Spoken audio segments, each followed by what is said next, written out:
तो दोस्तों आज हम पढ़ने वाले हैं nature of business finance, scope of business finance और उसकी सिग्निफिकेंस मतलब इंपॉर्टेंस क्या होता है। ठीक है, उसके बारे में हम एक एक करके यहाँ पे डिस्कस करने की पूरी कोशिश करेंगे। तो चलिए वीडियो को शुरू करते हैं। सबसे पहले हम जान लेते हैं कि बिजनेस फिनांस होता क्या है। Business finance involves the management of money and other financial resources in a business. Its primary focus on acquiring, managing and using fund to achieve the business objective. ठीक है दोस्तों, यहाँ पे ये बताया गया है कि बिजनेस फिनांस एक ऐसा प्रोसेस है जिसमें क्या होता है कि हम मनी को मतलब जो कंपनी होती है मनी और फाइनेंशियल जो भी उसके रिसोर्सेस होते हैं उसको मैनेज करने की कोशिश करती है।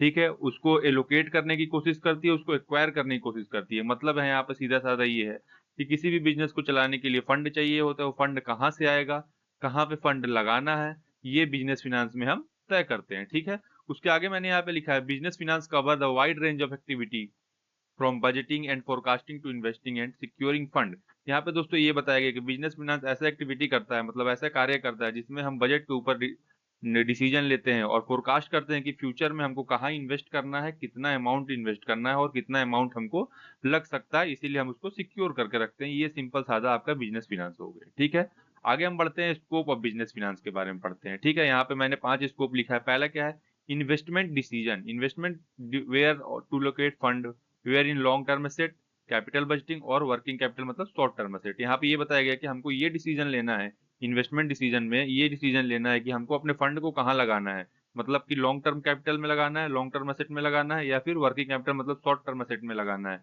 कि छोटे छोटे कामों में हमको ज्यादा पैसे लगाने हैं, हमको बड़े बड़े कामों में मतलब लॉन्ग टर्म एसेट में अगर जैसे हमको प्लांट मशीनरी बिल्डिंग ये सब खरीदने में हमको पैसा लगाना है। तो पहला जो हमारा स्कोप होगा होगा इन्वेस्टमेंट डिसीजन कि हमको कहाँ इन्वेस्ट करना है। दूसरा होगा इसमें financing decision, determining the best mix of डेब्ट and equity to finance the business operation and growth. यहाँ पे दोस्तों ये बताया गया है कि हमको ये डिसीजन लेना है फाइनेंसिंग डिसीजन में कि हमको डेब्ट से ज्यादा पैसे लेने हैं या फिर इक्विटी से हमको फाइनेंस करना है अपने बिजनेस को बढ़ाने के लिए या उसके ग्रोथ के लिए। ज्यादा उधारी ले लेना भी अच्छी चीज नहीं होती है, तो इसीलिए डेब्ट भी अगर कोई कंपनी ज्यादा ले रही है तो उसको आप ये मान के चलिए कि वो 50-50 में है। ठीक है, बस अडानी के नाम मत लीजिए क्योंकि उनका तो माफ हो जाता है। चलिए आगे हम बात कर लेते हैं डिविडेंड डिसीजन क्या होता है। Dividend deciding how much profit to return to share holder. Company को ये डिसाइड करना है कि जो उसका डिविडेंड डिसीजन उसमें कितना परसेंट प्रॉफिट जो है अपने शेयर होल्डर को देना है जो भी वहां के उस कंपनी के शेयर खरीद रखे हैं। ठीक है, तो इसमें भी एक बहुत बड़ा डिसीजन लेना होता है, तो ये भी एक आपका स्कोप हो गया। चौथा मैंने यहाँ पे दिया working capital management, managing the day to day finance to ensure the business can meet the short term liability and continuous operation smoothly. यहाँ पे दोस्तों ये बताया गया कि वर्किंग कैपिटल मैनेजमेंट को हमको मैनेज करना है। कैसे मैनेज करना है, डे टू डे एक्टिविटी में जितने भी पैसे लगते हैं इसको हम बोलते हैं शॉर्ट टर्म के लिए डे टू डे एक्टिविटी। जैसे कि सपोज दैट किसी कंपनी में मीटिंग हो गई, कोई इम्प्लॉय बाहर से आ गया उसको देख रेख, ठीक है, या फिर चाय वगैरह कोई कुछ मंगा लिया, तो ये सब शॉर्ट टर्म में आता है। ठीक है, पेटी शॉर्ट टर्म। तो वर्किंग कैपिटल मैनेजमेंट हमको यही मैनेज करना है कि शॉर्ट टर्म फाइनेंस में हमको पैसा ज्यादा लगाना है या हमको कहाँ लगाना है, कि ताकि हमारा बिजनेस इतने इजीली और स्मूथली चल सके। पांचवा जो यहाँ पे मैंने दिया वो दिया है फाइनेंशियल प्लानिंग एंड एनालिसिस। ये दोस्तों काफी मेन है, developing financial plan, analysing financial performance and ensuring the business can achieve it's long term goal. यहाँ पे दोस्तों ये बताया गया कि जो भी फाइनेंस मैनेजर होगा या भी जो कंपनी होगी वो फाइनेंशियल प्लान तैयार करेगी पूरे साल का, कि और उसको एनालाइज भी करेगी कि हमारी फाइनेंशियल परफॉर्मेंस क्या रही इस साल की। इससे क्या होगा दोस्तों, वो अपने लॉन्ग टर्म गोल को अचीव कर सकते हैं। कैसे अचीव कर सकते हैं, अगर सपोज दैट कि आपका जो टारगेट था वो था 10,000 करोड़ का इस साल में, मतलब एक साल में, और आपका बनता है 8,000 करोड़ या 12,000 करोड़, तो जो फाइनेंशियल प्लान बनेगा उसमें या तो आपका डिक्रीज हुआ रहेगा या तो इंक्रीज हो जाएगा। मतलब जो आपका टारगेट था 10,000 करोड़ से बढ़कर 12 हो जाएगा या 8 हो जाएगा। 8 हो जाएगा तो कंपनी काम करेगी उस पर 8 क्यों हुआ है, और हमको जो 10 चाहिए था वो नहीं हो पाया है तो हमको और क्या करना पड़ेगा। ठीक है, तो ये सब हम फाइनेंशियल प्लान में पूरा एनालाइज करेंगे कि हमारी इक्विटी क्या है, डेब्ट क्या है, हमारा प्रॉफिट एंड लॉस कितना बना, मतलब ईच एंड एवरीथिंग हम इसमें जानेंगे। तो ये तो हो गई आपकी स्कोप की बात। चलिए आगे सिग्निफिकेंस की बात कर लेते हैं, मतलब यहाँ पे मेरिट की बात कर लेते हैं। ठीक है, एडवांटेज की बात कर लेते हैं कि बिजनेस फिनांस का एडवांटेज क्या होता है। Ensure business survival.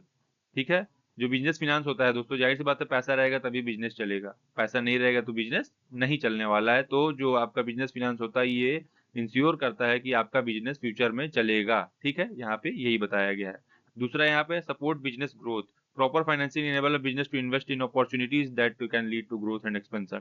अगर पैसा रहता है दोस्तों तो कंपनी के पास प्रॉपर ग्रोथ की एक चांसेस रहती है। कैसे रहती है मैं समझाता हूँ। ये पता रहता है कि हमको किस फील्ड में कब कितना अमाउंट इन्वेस्ट करके नए नए अपॉर्चुनिटी गैदर करना है। जैसे कोई मान लीजिए टेक्नोलॉजी आई है और आपको नीड होगी, उस टेक्नोलॉजी से आपका जो ग्रोथ है वो बढ़ सकता है, तो आप पैसा लगा के उसमें डायरेक्टली इंक्रीज कर सकते हैं अपने ग्रोथ को। तो यहाँ पे यही बताया गया, सपोर्ट बिजनेस ग्रोथ।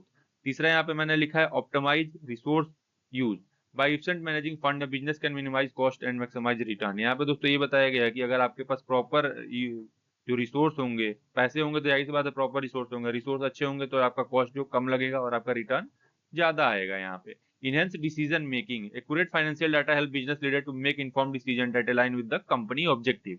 यहाँ पे दोस्तों ये बताया गया कि अगर आपके पास एक्यूरेट फाइनेंशियल प्लान है पूरा पूरा, तो जो मैनेजर होगा, आपका फाइनेंस मैनेजर होगा, आपकी फाइनेंस टीम होगी, वो काफी अच्छे अच्छे डिसीजन ले पाएगी फॉर द कंपनी ऑब्जेक्टिव और कंपनी गोल के लिए। ठीक है। पांचवा जो यहाँ पे लिखा है दोस्तों, ये बट लास्ट नहीं है, ठीक है, इसके बाद और भी हो सकते हैं, आप पढ़ेंगे तो आपको और भी ज्यादा मिलेगा।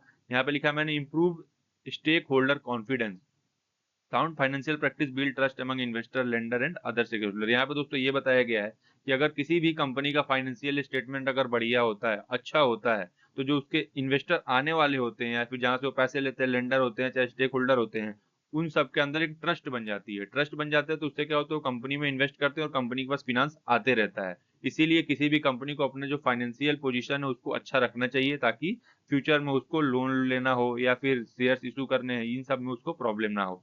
होप करता हूँ आपको ये तीनों चीज क्लियर हो गई होगी इजीली। तो मिलते हैं अगले वीडियो में, तब तक के लिए जय हिंद।